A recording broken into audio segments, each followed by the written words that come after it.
Assalamu alaikum wa rahmatullahi wa barakatuh, bonjour à tous, on se retrouve pour une petite vidéo à travers laquelle on va parler d'un livre ressourçant, d'un livre qui est impératif à lire dans notre époque, en particulier donc dans des moments de crise comme celui que nous traversons. C'est donc un livre de Sofiane Meziani qui s'intitule Le souffle de l'esprit ou comment faire face au culte de la matière. Donc dans ce livre-là, notre auteur va nous parler de la crise du monde moderne. Donc d'autres auteurs avant lui avaient traité du monde moderne, de la modernité, de la tradition,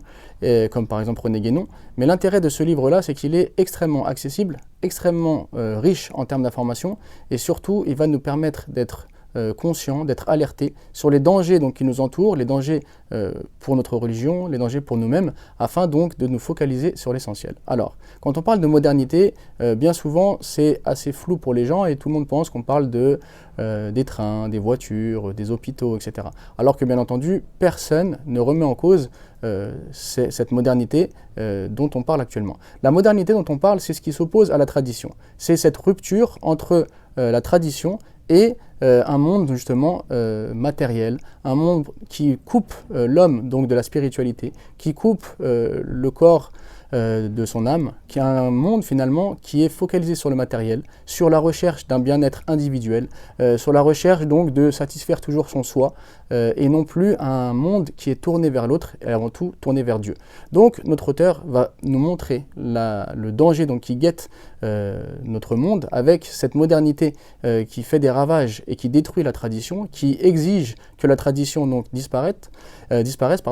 Et là où c'est très intéressant, c'est qu'il va nous parler justement de cet islam libéral. Donc puisque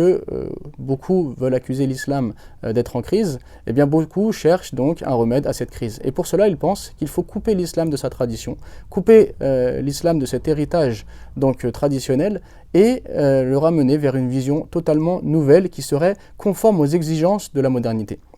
Et donc c'est là que notre auteur va exceller en nous montrant justement la richesse de la tradition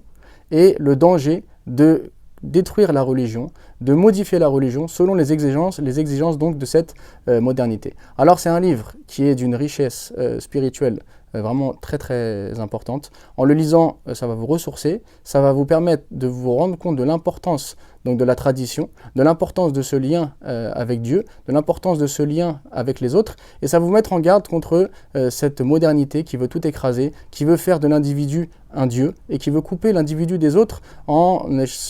ayant un individu qui ne cherche finalement que à se satisfaire lui-même, qu'à penser à son soi, et être dans un culte de la matière à outrance qui détruit tout sur son passage. Donc je vous ai fait vraiment une présentation qui est très très rapide, car le livre est extrêmement riche et il y aurait beaucoup de choses à dire dessus, mais je préfère vous inciter à le lire afin que vous le découvriez et que vous soyez donc, vous preniez donc des informations exceptionnelles qui vous avertiront sur tous ces dangers qui nous guettent et qui vous permettront de vous cramponner donc à une véritable spiritualité et à votre tradition, à notre tradition, qui est donc la clé de la réussite dans ce monde et dans l'autre.